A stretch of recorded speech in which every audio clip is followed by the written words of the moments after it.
I'm always afraid that I didn't build the episode early enough and no one's going to know we're going live, which probably a lot of people don't, but I always feel comfortable when I see that Mike is here. As long as Mike K is here, I know like we can start an episode. It's the inaugural super Seriously. chat. It's just like, it's the good vibes super chat.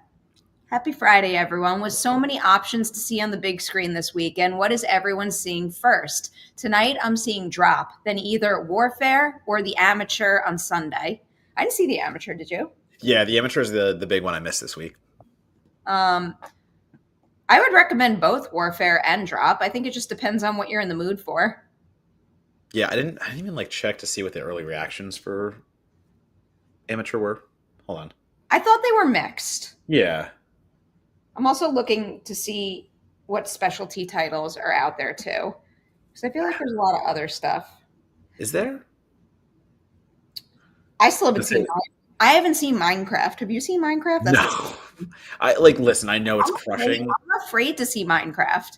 Why? I'm actually in a theater. Movie in the theater because yeah. people are like Looney Tunes in the theater seeing that movie. I don't want to go in a movie where people are like filming the screen and throwing popcorn. Right. I mean, for me, Minecraft, listen, it was made for Minecraft fans. I'm not in that fan base. I'm not in the fandom as intently as most people. So, like, I will see Minecraft. I will get around to Minecraft. It was not a priority. There's a horror movie called Marshmallow that got recommended by a bunch of people that I want to check out. It's a slasher flick, but it played Panic Fest, and that was it. And then it just got a distribution. That's where I heard yeah, that. So it played Panic Fest. A bunch of people like. They like DM'd me immediately after the screening and were like, "Hey, you should watch Marshmallow." Oh, so like, I immediately. I am aware of this movie because I think the young star of the movie was in that movie from TIFF that I loved so much last year, Sketch. Mm-hmm.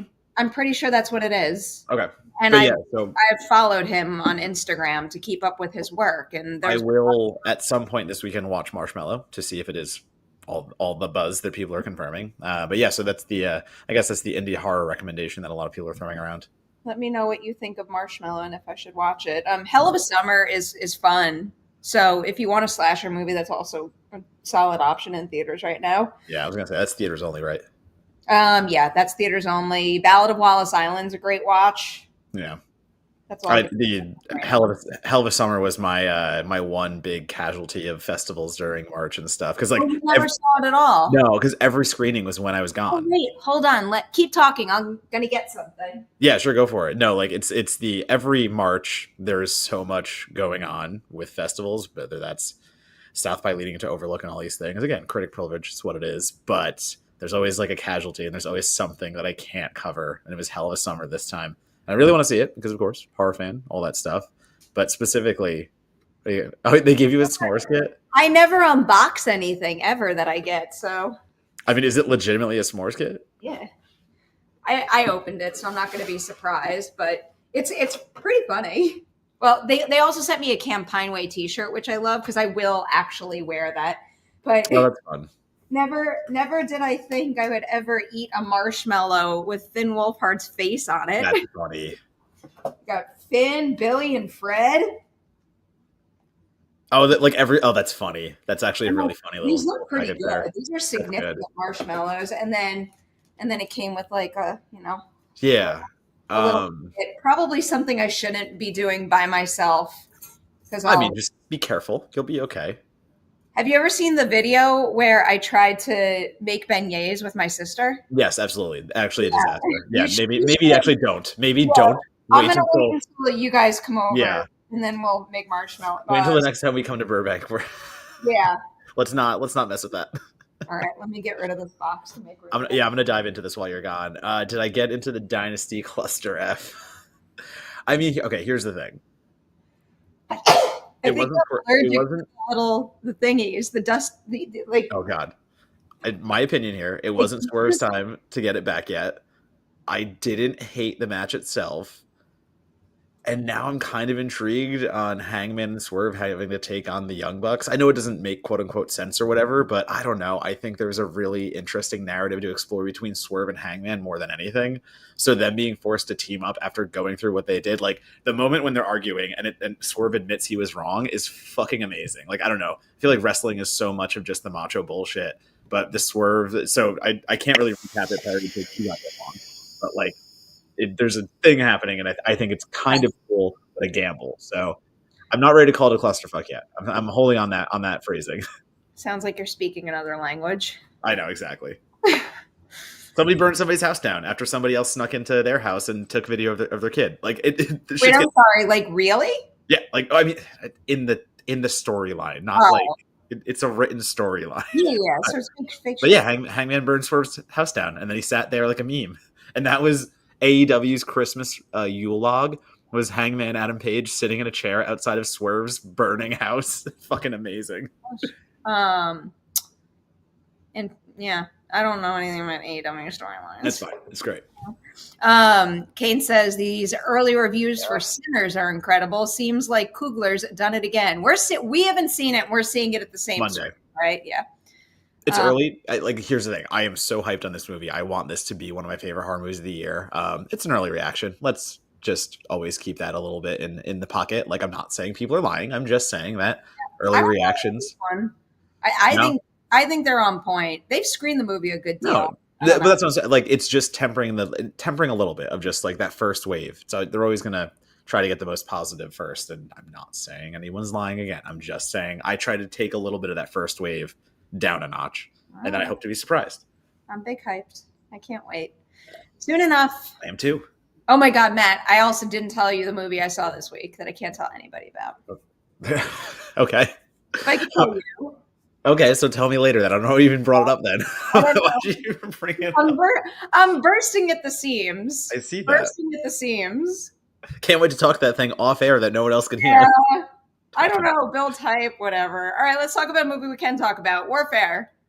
Yeah, absolutely. I already tweeted about it, so I think folks know that I really liked it. Do you want to jump in and start first? Yeah, I think I have liked it more the more I've thought about it because I saw it with Angie. Like me and Angie were in the same screening. Angie Hahn, Hollywood Reporter, and like we kind of both walked out and a little bit of like shell shocked. I think that's the way to say it when you see it the first time because, as Angie said, she just kind of laughed. She's like, "Well, I guess every generation gets their Black Hawk Down," and that's what this is. Like this is Black Hawk Down for the Iraq War and stuff like that. Like. It's good. Like it's a really good movie, and it's hard to digest the first time because it's such a sensory overload. The way it's told, there's no stoppage of time. You just see the movie from start to finish based on memories of actual soldiers, and it's fucking gory. It's fucking furious at the situation they're in, and I think it does a good job of being like counter propaganda that these war movies always fall into, like a Michael Bay 13 Hours or something of that nature. Like there's always that propaganda angle at the end, like pro-military.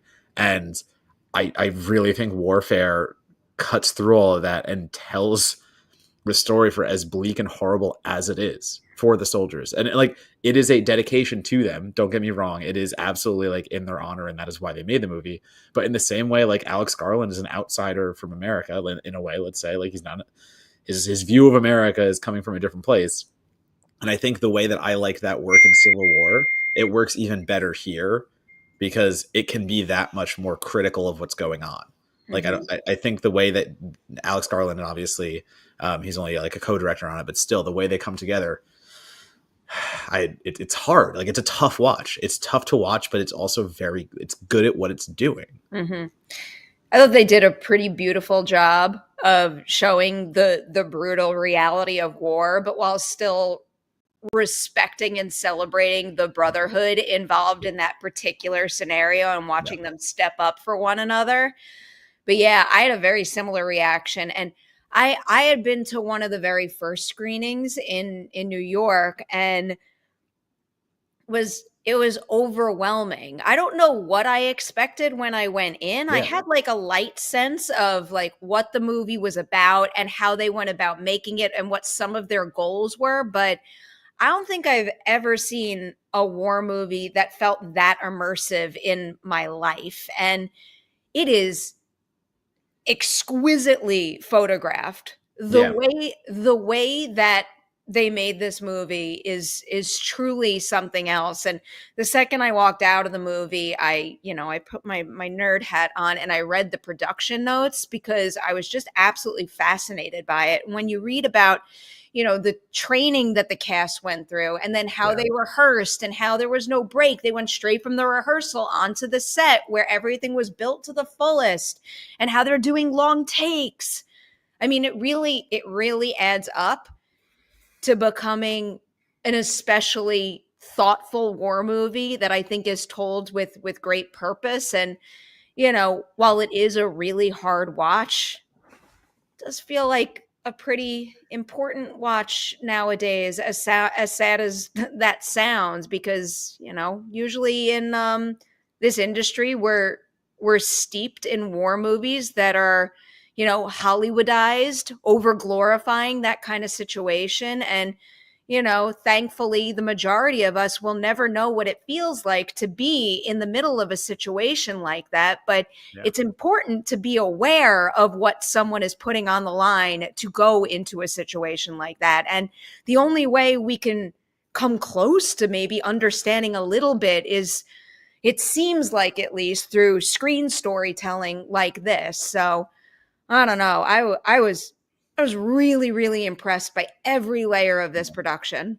It's just the thing of like, again, like the kind of memorializing it is one way. Like, of course, we want to like memorialize what happened, but at the same time, it is. I think Matt Goldberg tweeted out after he, or like posted out after he saw it, and it was very funny because his reaction is just like, well, I'm like depressed about the Iraq war again. And Yeah. like, that's the hard part. It's like, do we really want, we lived this, like that was something, sorry, like we lived it happening. Obviously we did not go to war, we did not know that experience, but we saw what was happening and we were already furious when it was happening. And it's like, do we really want to go back and do that again? And I do think warfare gets around that, because it's not just rehashing, well, hey, remember this terrible thing that happened and like what we did to our troops and how needless it was and what we did to another country, like down the list. And I think warfare gets away with it because it is telling such a intimate, specific story of a certain, like the frogmen, like a small platoon that got stuck together and they had to get the fuck out somehow. Again, Black Hawk Down, like it's there, it's right. The comparison is so Mhm. easy, but the difference is, number one, the shooting. I agree with that. The cinematography, the way that speaking to its intimacy, like it takes place in one building basically, and not a large building. It's about troops who take over a 2-story housing complex, and like they're stuck in there trying to get out as there's rocket fire and bullets whizzing and all this stuff, and the claustrophobia from inside feels so correct, and you're trapped, and you like it's breathless. And then when a terrible thing happens that injures people, the way that they represent, like one guy has a concussion, others are more like almost mortally wounded, like all that stuff. It is so hard to watch, but also so well represented, because that's everything that's going on. Like one guy's memory is going in and out. Like one guy is almost passing out at every time. And to see like Will Poulter's character, I think is great because he's a leader, and like he's one of the commanders, and he's the one specifically in the troop that gets attacked. He is the commander, and for him to just I don't know, it goes against the trope of gung-ho military guy who has to take over and like be a man to like get out. No, like he breaks down and it's just like, I can't fuck, I'm messed up, I can't do this, like that kind of stuff, like what it did to people and how it changed people's lives just being over there. Like it captures all of that, and it captures it really fucking well. And I think that's Mhm. because you can like hammer it down to one small story. You're not telling this big grand story. You don't have to worry about like hitting all these different places and milestones.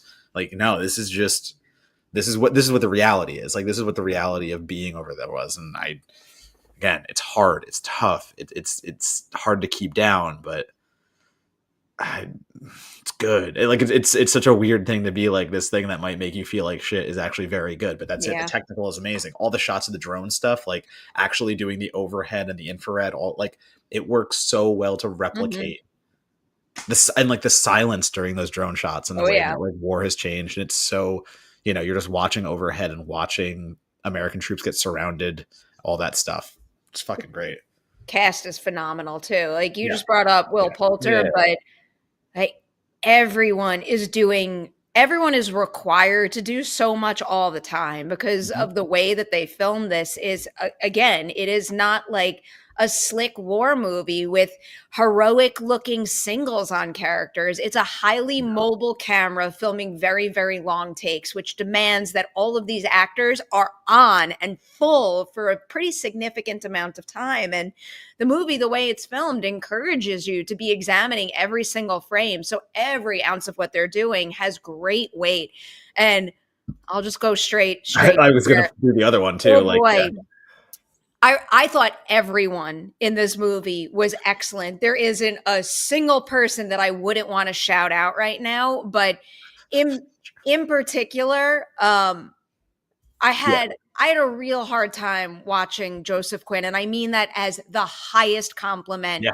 Oh my god, I guess I don't want to spoil the details, but yeah, he is doing something in this movie that traditional war movies do not focus on, or do not focus on for the length that he is required to do it. And the sad truth is, like, the length is the reality. Things don't end with a quick edit and then cut to the next scene. And I, again, going back to what I just said before about them having to be on for such a significant amount of time because of the way the movie is photographed, like, that has to be one of the greatest acting challenges, to go there for so long and for so much of the movie. And oh boy, he did it. I mean, he did it to great effect. It is easily one of the most haunting performances that I've seen in a while, not even just this year. yeah. And like also, I mean, Cosmo Jarvis as Yeah. another character who has to go through it. Though those are easily the best two performances, but I think like even just going down the entire list, like beyond, like obviously we have Melton in there and stuff like that, as you've already mentioned, like the big names, Kit Connor. But like I, D'Pharaoh is great too. I mean, I was just absolutely fascinated yep. by, Hmm. given what his role is in the group, by like his level of like authority and the pace with which he's able to, he's able to work the radio, which is I was like stressed for him watching Yeah. him give that performance, because you got to give every single thing right. You got to deliver everything with great intensity, but you also have to respect the fact that radio communication demands calm in order to deliver those messages efficiently, I mean, both to the person you're talking to and to your team. He was kind of like the glue that binds to me. yeah, yeah, he carries through. Like he was the one try, and it's so funny because he's the one that's concussed. It's like he is the glue that's binding everything, and he's trying to keep people together, but he's also fading in and out, and he can't even keep that. Like there's just so many little details and the little elements that keep everything Yeah. going. This But is again, like a good thing to point out. You want to yeah, see someone with great oh god, range, there you go go. watch these two movies. He's really Yeah. something else in Well, I both. mean, I was gonna say Gandolfini is doing a real good Oh, job as the. I think he's kind of like a combination. Like he calls in the airstrikes, so like he's on the radio as well. So I didn't want to say comms outright. mhm. But yeah, like I was just gonna say like Gandolfini does a great job, and again, also Kit Connor like playing the rookie who is like legitimately shell shocked and just rattled the entire like. It gets the personal aspect of it so well. It Which doesn't. is which is wild. I actually said this to Kit during my interview at the junket with them. Like, one of the things about this movie that fascinates me most is that the entire time it is prioritizing the fact that a group like this is kind of one organism. Like, they are tethered together no matter what. But I also think the movie does an exceptional job making sure that we feel the weight of each of them as individuals without ever, having the opportunity to spell out their backstory and their position in the group via dialogue. And I feel Yeah, like the ability to accomplish both like that is a real storytelling feat. yeah. It's that'd be cool. I mean, I would not hate such a thing Yeah. if that was there because they all gel together so well. It's not just about the names in it; it's the way they connect together and the way that the chemistry works through there. Yeah, it's fucking good. Again, it's a fucking heartbreaker. I don't. There's Yeah. no way around it. Like it leaves you. God, and then they do the thing that every war movie does, and it shows you the real people after, and you're just like, motherfucker. Like it's yeah, yeah, Yeah. One other thing that really stuck with me from the production notes that I was reading is that, so Cosmo Jarvis Mhm. plays Elliot, and I was reading in the notes that the real Elliot doesn't remember what happened. So, like, Cosmo Jarvis and obviously the rest of the team, but like, is in a position where he's essentially like telling the real Elliot his own story through his work, which is just like something about that just like boggles my brain in the most like overwhelming, but I guess like cinematically impressive ways. I'm just so wowed by this film. Yeah, I also think it's a really interesting thing for Garland specifically to follow up Civil War with because Yeah. like Civil War wasn't supposed to be a war movie, and I think that got mistranslated. Let's say through marketing, I think it sold something that people weren't ready for. Like that's a photojournalism. That's a journalism movie. Like Civil War is a journalism movie where I'm happy he kind of came back and was like, all right, you want a war story? Like we did get Garland's take on a fucking war story, and it is just as affecting, and it doesn't glorify shit, and it just hits you in the face. Like it's one of those movies. Mm, Oh shit! incredible. Nice. Yeah, yeah. Really, really just incredible. I do Yep. wonder, I'm not that fine. this is what it's all about, but because awards have been brought up, Mm-hmm. I really would like to see this go all the way. I know both of us last year really liked Civil War, and it's, it's two very Yeah. different kinds of stories, but Yeah. I Very wouldn't good. mind seeing something that Alex Garland is attached to go all the way this time around. Yeah. I can still hear the sound of like the bullets penetrating the walls and stuff like Yeah. that. Like just the fucking pew pews. Yeah. It's just I remember walking out just like depleted, like Yeah. Like exhausted. you're in a I mean, daze. Yeah.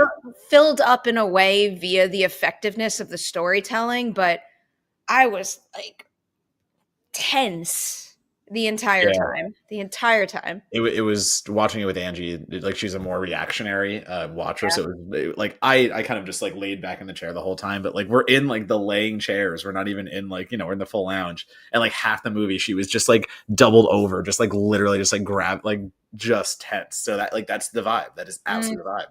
mm. All right. Well, speaking of Yeah, awards, so excited for stunts finally, to finally get fucking recognized in finally. 2028.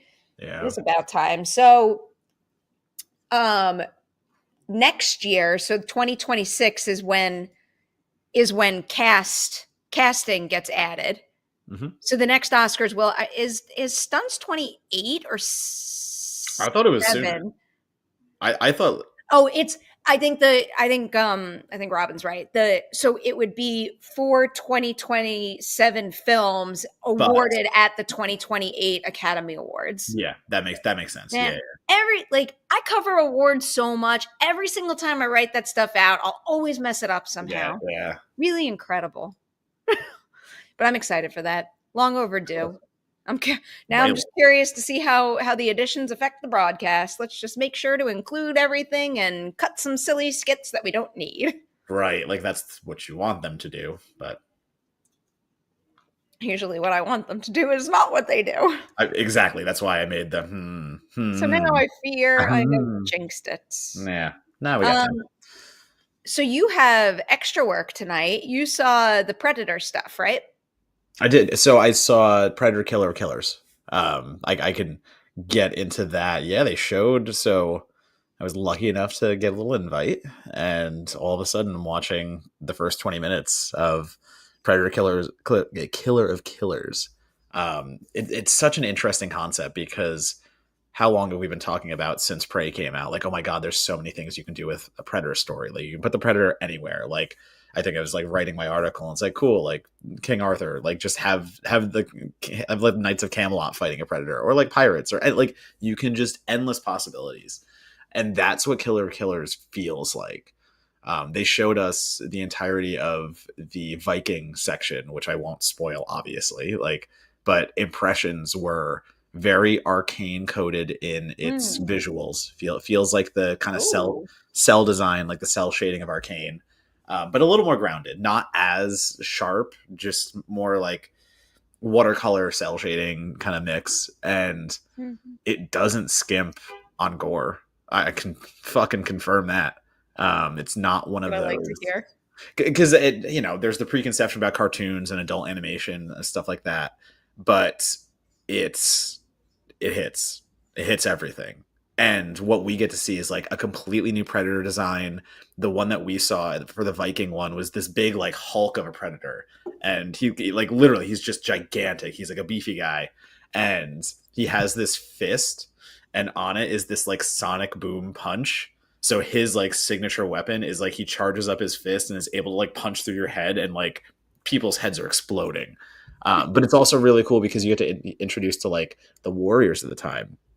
And the specific one, it's like a Viking raider troop led by a warrior, and she has her son. So like it's this story about she's avenging her father, her grandfather, and like they meet a predator. There's some lineage stuff, so there's ways to play around with it, and I'm very excited because the other one is a feudal Japanese ninja story, and the one after that is a World War II dogfighting scenario. So it's like a pilot, and this one is like I think it's mostly in the air the way they showed it.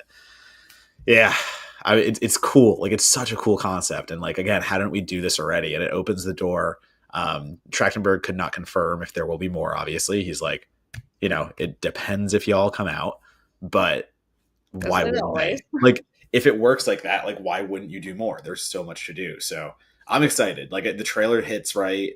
There's some cool stuff where he's like, pay attention to the parallels in the trailer where there's a lot of like shots leading into each other. Like in one shot, the pilot falls into the ocean, and then it immediately leads to the Viking getting out of the ocean. And he's like, watch for the connectivity, because he's like, there's a theme here. Like he's like, there's stuff going around. He's like, I made an anthology, but don't like, there's a through line. So he was really excited about the way all that stuff works together. And we did clear one thing up, which I wrote about, so like it's out in the public. But in one shot, we get to see survivors, let's say, who are shackled by the predators. And so like they're wearing these like collars, and it looks very Predators-esque, like the movie Predators, where like people are captured and put on that. And Trachtenberg is like, no, but good thought process. He's like, it's not it, I promise. He's like, it's not a Predators tie-in. So they're really treating this as a standalone. Like this is for them. This is for them to play around in. And he also didn't confirm whether or not it leads into Badlands either. Like it's Badlands he's working on too, obviously. But they really just want this to be a nice little bite of like Predator lore that gets to be built and have some fun with. So I'm excited. It doesn't disappoint in any way. Again, like for people thinking, oh, but the practical is like what Predator movies are based off of, like all those amazing effects and stuff. But what this gets away with is you no longer have to use practical rigs, costumes, and all that stuff that might like restrict mobility. So we see predators fighting underwater. We see all this stuff that you couldn't do if you had a real person in a real suit as well. So I think the open door policy here is like fucking limitless. I'm excited. Kind of exciting. Yeah. I feel like maybe more franchises should right. Like open that door. Seize those creative opportunities where maybe they're in a space where they could swing a little bigger. Right. Like I was talking about this with someone today. I wish the Jurassic franchise would make more short films. I know it's probably a little different because I'm sure, a production like Battle at Big Rock is probably like a little on the pricey side for a short film, but man, I just wish we got more stuff like that. I mean, but again, like animations, I think a really cool way to do it. And I think that Jurassic Park has done that with the series. Two things now. Oh, sorry, that's right. They have two of those going on, and like I still got to binge Chaos Theory too. I'm like complaining I'm not getting enough. Meanwhile, I haven't even binged Chaos Theory. Right, but yeah, I think that it's an opportunity to do something different. I don't see that as bad. I think that can be handled over here. It doesn't have to connect in. It doesn't have to be what it is, and you can kind of like have a completely different medium to play around in. I think animation shouldn't be shoved off that much. I love that medium. Hey guys, movie suggestion: Sexy Beast, Ben Kingsley. It's a good movie. Yeah, I don't know if I saw that. I think I watched that in It sounds so. I've seen it. I'm trying to remember where I watched it. It might have been shown in film class for me. Because we did a day where we watched The Limey and something else, and I think it might have been that. I'm like looking up the release year just to see if that could have been when I saw it. Yeah, 2000. Absolutely, it could have been when I saw it. I feel like I probably watched it for the first time because of Under the Skin or something. Oh, fair. Yeah. A while ago. It's just It's incredible how details just slip away. So usually I'm better with remembering movie and TV show details. Mhm. So I told you last week that I read the new Hunger Games book, and then immediately after I jumped into rereading the first book, and I'm just going to burn through the whole series now because I love it. And again, when I say reading, I mean listening to the audiobooks. Who cares? What's the difference? Actually, I'll tell you the difference. I didn't even know this. You know who does the audiobook narration for the Hunger Games? Fucking Tatiana Maslany. Oh, And did you really? it's so good. She's such a good voice for Yeah. Katniss. Um, anyway, like I know that book really well, or so I thought. There are so many details in it, even having seen the movie more times than I can count, that I just like poof gone, you know? Just it's crazy. It's I crazy. mean, we Crazy how watch a lot of brains movies. work. I mean, again, we watch a lot of movies. We do. I watched a lot of movies last week in particular. I Yeah. also watched a lot of Yellow Jackets. Fair, valid. I did a bunch of interviews, and for some reason, my brain says when you do an interview, you must rewatch a significant amount just for that one character.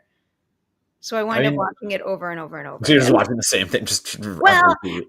I feel like there's some sort of validity in that mentality when it's a big ensemble like that, you know? Like I'll rewatch it with a particular character in mind, I got like it. processing everything from like their perspective, if that makes sense. Yeah, no spoilers, but I 100% agree. This is like a broader conversation we could have that doesn't spoil anything. But first, I'll just say that I thought Yellow Jacket season 3 stuck the landing really well. I thought they answered just enough. I thought they raised enough new questions. I am very, very satisfied. I am sensitive about certain things, but I'm satisfied overall.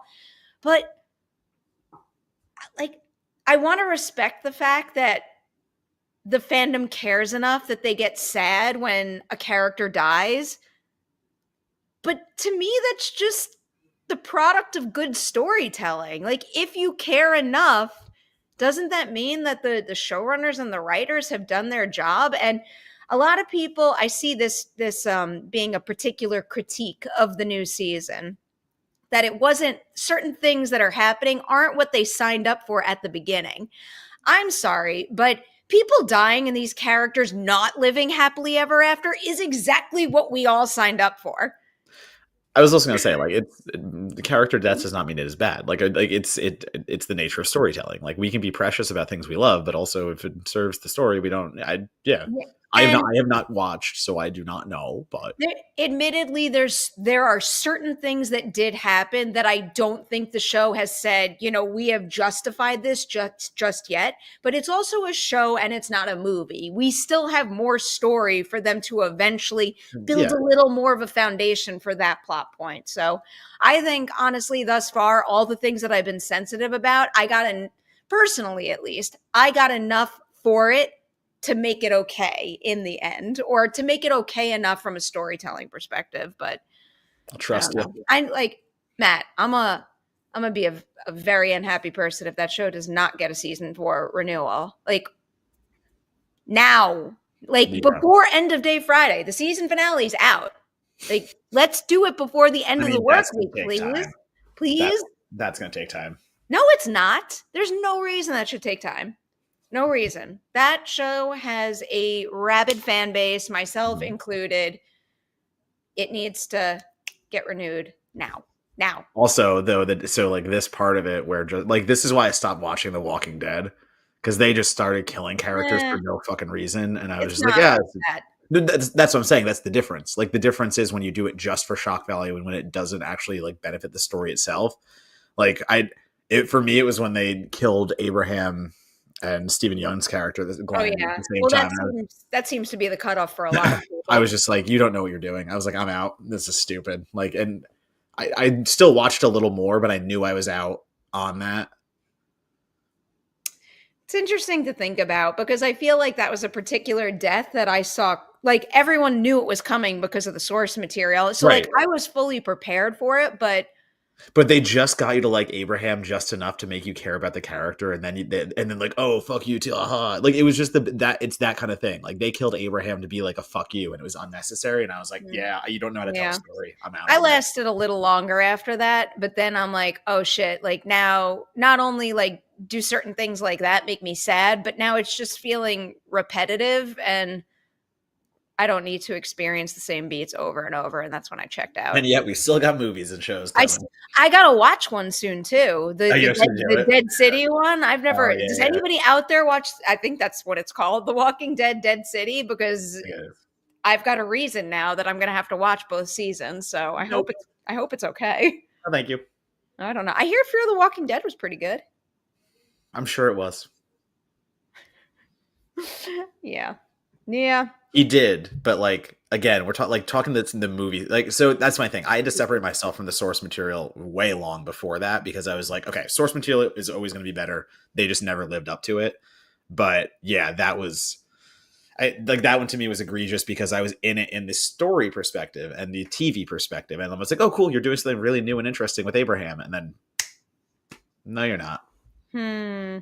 Yeah. I get it. I get it. What else did we have to talk about today? Oh, I don't know. this wasn't the Dead City one though. This is just like the France? Daryl and Carol Fucking show. Is that what it was called? Daryl and Carol go to France. The Walking Something Dead. like that. Like, isn't that like a thing? Didn't they go to France?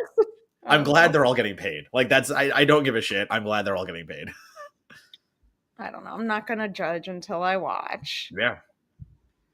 Apparently, nobody who watches Merri Hour still watches. Nobody Anyone? I know still watches. I think it's an international thing. I think I do have questions about that because, like, I don't even. I'm probably going to go on, Collider and see that someone's writing about it, but like, I don't even know who on my team is watching and writing anymore. Oh, apparently, Rick Grimes series was good. Xeno Hour, coming with the info. So I think the last thing on our agenda is the drop spoilers. Yeah. How much longer do you have, Matt? Get a good like 7-8 minutes in.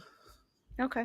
Do you want to talk about drop for 7-8 minutes, or do we want to take more? You throw in some live chat questions? We can throw. We can sit. Okay. We can do. Okay. I don't know what any of that meant, but okay. Yeah. Neither do I. I don't care. Okay. Send us some live chat questions. We'll get to as many as possible. And for like the last 5 minutes, we'll talk drop spoilers. Yeah, I think that's good. Wasn't there a reason we were talking drop spoilers? Wasn't there something very specific we referenced last week? There was something you referenced, and you were like, "I want to talk." Oh, a plot hole. I know what it is. Oh yeah. Oh, wait, actually, I really want to know this now. It came right back to me the second you said that. This is my next binge. I need to watch The Pit. I hear it's fucking great. I mean, I keep hearing the absolute best things. And one of my favorite things that I keep seeing is folks on TikTok who work in the healthcare industry, like in hospitals and stuff, saying how accurate it actually is. Yeah. It's fascinating because very few shows and films are. Oh boy. I got a list. I'm looking at the list. No, I got a list too. I'm looking at it. I know you have like an actual written out list. I have my Excel sheet. Yeah, I have a list in my head. Because I Instagrammed this the other day. I'll just say I would be very shocked if Life of Chuck was not in my top 10 by the end of the year. Nothing has overtaken My Dead Friend Zoe yet. Yeah, that's up there for me. That's still my favorite of the year. But again, still early. Plenty of time.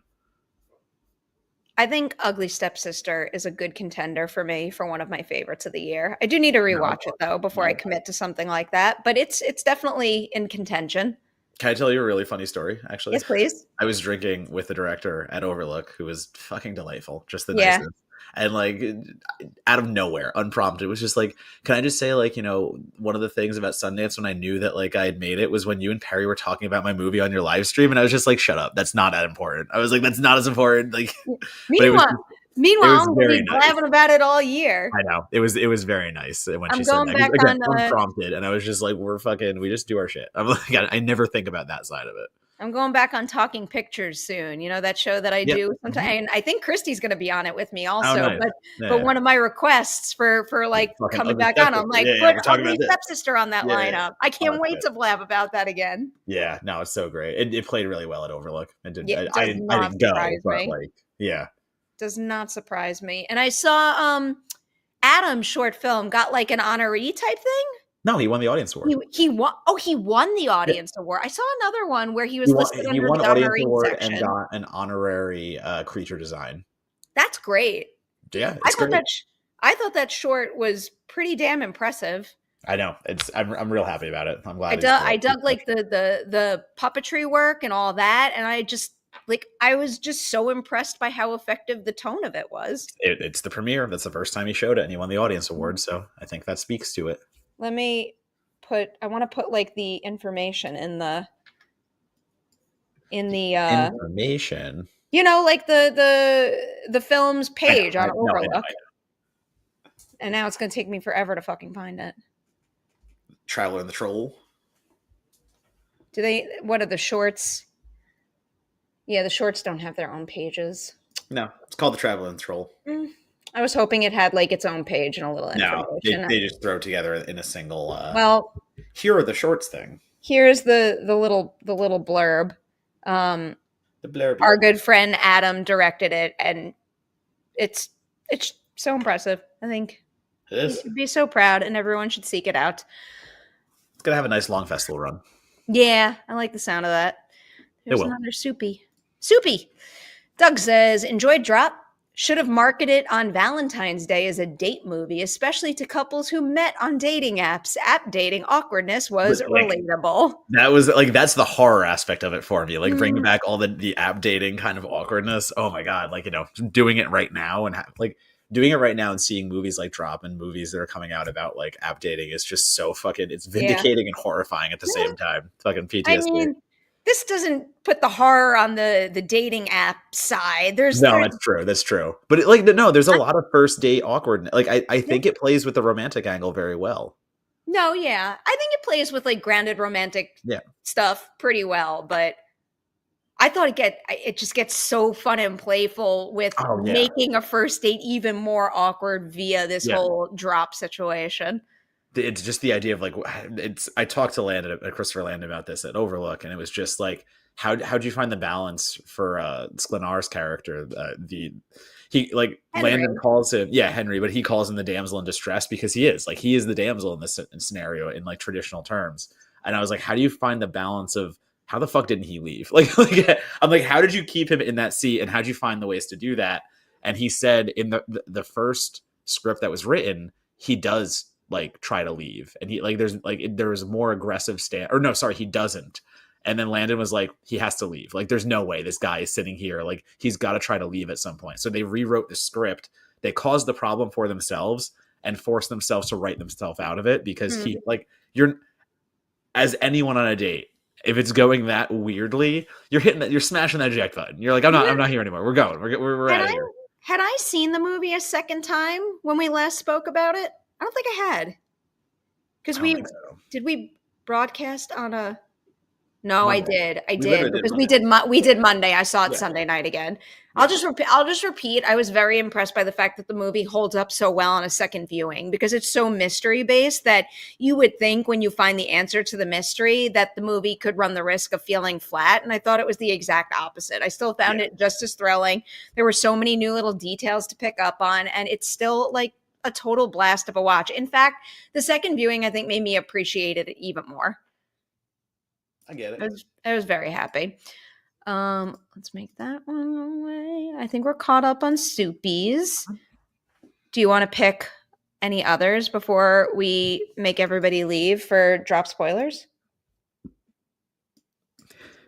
I mean, I just shout out to Matt the waiter. Literally shout out to Matt the waiter and Drop. The unsung hero. He was great. Funny.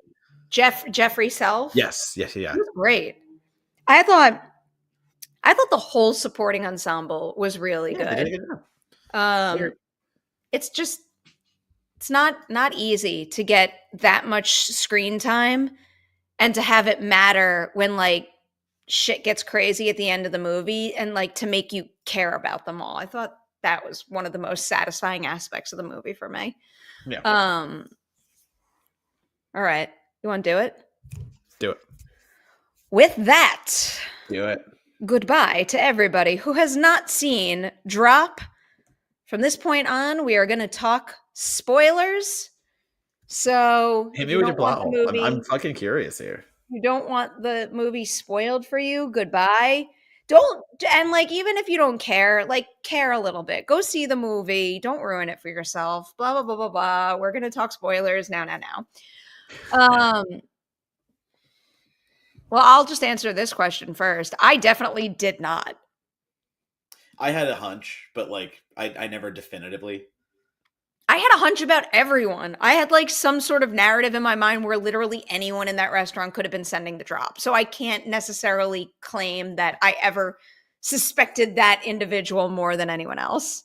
It's when he was alone and still there. That's when I was kind of like, but He's like, pretty but damn again, like, believable at the beginning of the movie when yeah, when they no, start yeah, having their chit chat at the bar. that's what I'm saying. So it took until literally it was the point where he's alone, and I was like, okay, now I'm suspicious of why you're still here. But yeah, no, I would not call it a scenario where it's one of those movies where in like 10 minutes in, you're like, boom, you're here, you're the killer. Like, Yeah, I get it. I'm just gonna look up. That would have been. It's actually an interesting kind of interpretation, like He throughout. Like that's a Tyler fun. Bean was great in this movie. That's Yeah, that's another one that I didn't specifically shout out.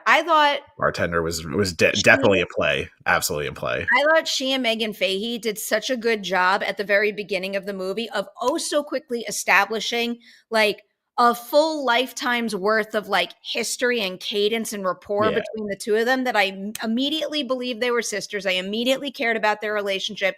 Then she's basically not in the rest of the movie until the very end. And I was so sensitive when her life was on the line in that last yeah, little bit. I just think that really speaks to how well they established that relationship at the onset. agreed. You want my plot hole? Yeah, I want to hear this shit. You Okay. teased it. So, in seeing the movie a second time, I forgetting this character's name, Richard. So, Richard's the baddie. Dude's the one who's been sending the drops, orchestrating everything. Do you think that there were people in that restaurant helping him? Because they do show him approach the bar and take the $20 bill that's got the help message scribbled on it. My question is, how did the dude get it under her duck salad? How? Everything else, I'm like, all right, like movie logic, I'll believe you did that. You're telling me he snuck into the kitchen, picked up her salad, and put that bill underneath it. In the time between going to the bar and coming back. That's the one thing that I'm like, you got to have an accomplice working in that kitchen. Valid. Valid, but like that also could be true. But at the same time, no, because then towards the end, when he is fighting her, the help would have arrived. Exactly. That's just the one thing that like, and maybe this is just me being like, I don't like anyone's like fingers in my food. Like I just keep picturing him like running into the kitchen, That's a picking up funny the little, yeah. salad and sliding the bill underneath. I guess that's funny because I didn't think twice about it, but now, So on brand for both of us. yeah, I was invested in it. Like I didn't think twice about it. I was invested in it. I was okay there. But now, like now that you say it, like yeah, like it doesn't ruin anything for me. No. But I get where you're coming from. I do, like, because maybe there were accomplices, but they didn't want to blow their cover, so they just let him be the fall guy for it when they realized it wasn't going to work, and then. Admittedly, that was one thing that I picked up on a first watch when I was thinking about it after the fact. And then when I was watching the movie the second time around, I was trying to figure out ways that he could have done everything, and that was just like Yeah, that's one. I'll give you that one. One I thing will absolutely that give you didn't that quite one. click. Okay. Okay. Yeah, that's fair. That's fair. That's valid. I wonder if there's a deleted scene where like dude's in disguise and a chef's hat. Like now I'm trying to place in my head. Okay, but I'll let that one go. I'll let that one go because it's mad fun. Because like you get to the end and it's like you get the whole dangling out the window thing, and like it just gets so batty at the end in a good way. I love that take on it. Like it felt very 90s. It felt very like Andrew cracked the code on it. There we go. But no, like it felt like this 90s take where we could let go of things like that and just have fun with the ride. We don't get that as much anymore. So I was very happy that it did that. Because yeah, that does stand out now. But like whatever. I'm sorry. Whatever. No, it doesn't matter. Yeah, but I mean, they did do a good job where like anyone could have. I Yeah. agree with that. Like there's a good whodunit vibe going on, as Hitchcockian as it can be. Um, I really like the intentionality that Christopher Landon put into a lot of the shots, and somebody just put it, even like the handsome suspect and stuff like that. Just Yeah. everything about it, like you question it enough, but also it's so readable as like, yeah, no, there's nothing going on there. The lighting cues The were lighting cues, right?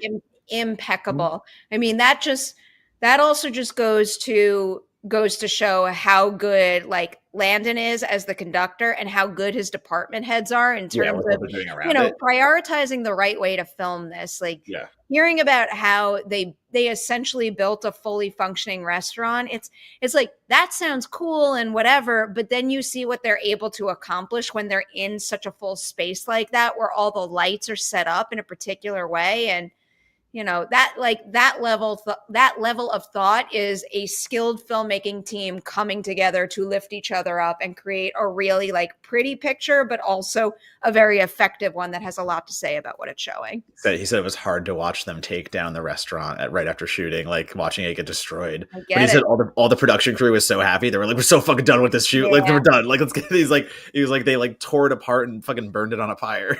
All I want to do is talk to that costume designer too, because one little bit of information that I'm obsessed with from the press notes is that apparently her team came up with a backstory for all the background actors. And now I need to know everybody's story. But like the other thing is like when you think about a movie like this in continuity, he was explaining a little of this during a Q&A the other night where like the AD team had to know like what course every table was on throughout the entirety of the film. Like And the being courses were concerned all about real. They had a real chef. They were yeah, like a full everything about it. menu. Full menu. That steak. That steak looked good. He Made me didn't want mention steak. anything. Like it was the whole restaurant was built. So like the restaurant was completely built. That all existed.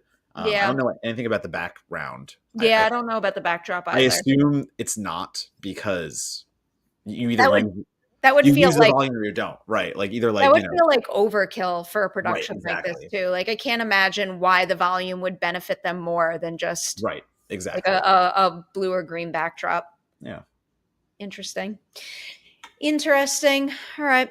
I know you have to jet. Do you Yeah. have any final drop points you want to make No, we before we covered do it in our our plugs? no in our review. We did pretty good, our non-spoiler last week. So I just wanted to hear your spoiler take and just like what Yeah. get into that. That 'Cause was it. That's the that's it. thing I that's get it. been plaguing me ever I get it since. 100% now. Okay. Vibes. All right. Plug some stuff. I got lots of stuff to plug. I'm Cool. very excited about our plugs today. You can follow me as always at Donatobomb, DONATOBOMB. And that is going to be Blue Sky, Letterboxd, and Instagram. And I also have a podcast called Certified Forgotten that you should go listen to. It is a horror movie podcast that I co-host with my bud. We bring guests on and we talk about horror movies with 10 or less critic reviews on Rotten Tomatoes because that's fun. It is fun. You do good work. Before my plugs, any football news?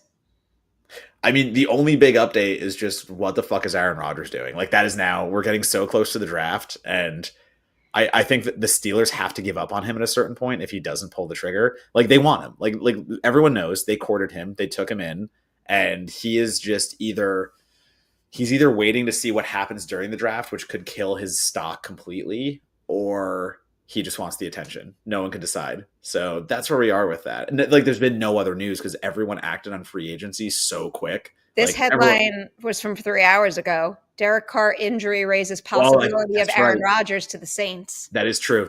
I did forget about that today. Sorry, Christy. I was on my run and like I got that little bump and I was just like, what the fuck? Like, holy shit, I saw it on my watch. Yeah, they didn't say completely that he's out for the season, but like it's threatening his season. So that would be a massive change because that throws them in competition for a rookie quarterback then too. Mm-hmm. So it's like, do they go to Rodgers or do they say, fuck it, we're going to start over with one of the rookies in the draft? Because like they would possibly take somebody else's rookie at this point. Everyone knew what they were doing in the draft, but interesting. That does throw a wrench in there. That's an interesting one. Man, I can't wait for fantasy football to start again. I'm so excited. I love it so much. All right, my plugs. Surprise, surprise! My plugs are lots of ladies' nights. There really is going to be a lot this week. The two that I'll tease because one is live, and I'm fairly confident I'll get the other one up tomorrow or Sunday. Is the one that you could watch right now is with Megan Fahey. It's the one that we filmed in South by Southwest, and she's the coolest. She's the coolest. She's so smart. I think her filmography is so interesting. I'm not like super in the know with Broadway stuff, so I didn't even realize she's been on Broadway before. I had this conversation and started like looking back at her previous work. I'm just a big fan, and I think she's got endless potential.